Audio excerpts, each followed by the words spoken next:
considering their impact on environment and society. Climate action. We should take steps to reduce our carbon footprints like using public transports or planting trees. We should protect marine life and ocean by preventing pollution and overfishing. On land, we should conserve forests, wildlife, and natural habitats. We should work together across countries. Let's remember that every day is a chance to make a positive impact on our planet. Reusing it. So this is an eco brick. So we need a plastic bottle first of all, and this is some trash material. Then we fill the trash in the plastic bottle. Risbeh, can you help me?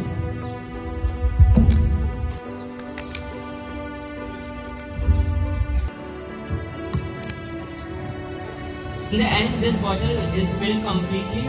We have filled it half, and when it is filled completely, it is a little bit more heavier than it used to be when it was an empty bottle.